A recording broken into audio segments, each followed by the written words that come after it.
Halo teman-teman, selamat datang kembali di Biru Laut, channel yang akan membahas ilmu pengetahuan sedalam laut. Video sebelumnya kita sudah membahas pengertian dasar dari investasi. Bagi teman-teman yang belum menonton, silakan menontonnya terlebih dahulu, untuk linknya ada di deskripsi video ini. Selanjutnya pada video kali ini akan membahas pengertian sederhana dari saham. Sebelum lanjut lebih dalam, kita mulai dari pertanyaan sederhana, yaitu apa itu saham?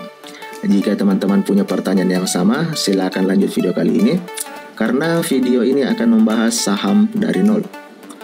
Saham adalah surat atau bukti yang menandakan kepemilikan sekian persen atau beberapa bagian atas sebuah perusahaan. Dalam hal ini, perusahaan saya beri nama PT Maju Bersama Tbk.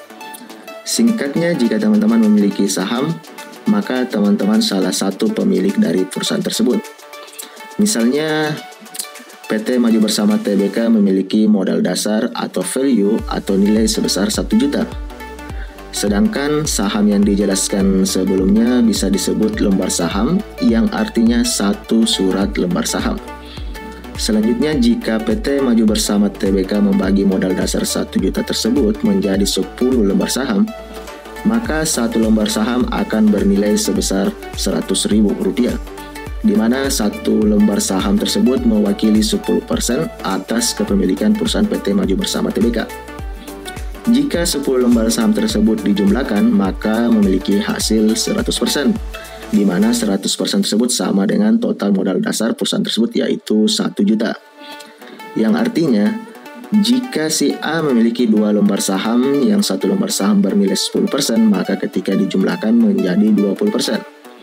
Maka 20% tersebut dari perusahaan PT Maju Bersama Tbk adalah milik si A juga. Selanjutnya, apa keuntungan investasi saham? Seperti yang dijelaskan di video apa itu investasi, maka pengertian singkat dari investasi adalah membeli masa depan. Jadi, keuntungan dari investasi saham juga membutuhkan waktu atau tidak instan. Oke, kembali ke pertanyaan sebelumnya. Apa keuntungan investasi saham? Keuntungan investasi saham secara umum dibagi dua. Yang pertama ada capital gain, yang kedua adalah dividen. Singkatnya, capital gain adalah keuntungan yang bersumber dari keputusan kapan melakukan pembelian dan penjualan saham. Sedangkan dividen adalah keuntungan yang bersumber dari pendapatan perusahaan. Dan yang terpenting, keduanya membuat aset yang berupa uang cash terhindar dari laju inflasi. Untuk lebih jelasnya tentang capital gain, dividen, dan pengaruh investasi saham dengan laju inflasi akan kita bahas di video selanjutnya. Selanjutnya, apa modal investasi? Di video sebelumnya juga telah dijelaskan bahwa investasi terbagi 3, yaitu pendidikan yang melahirkan ilmu pengetahuan yang selanjutnya berdampak pada active income dan passive income, di mana pendidikan adalah investasi tak terlihat, active income adalah investasi nyata, dan passive income adalah investasi tunai.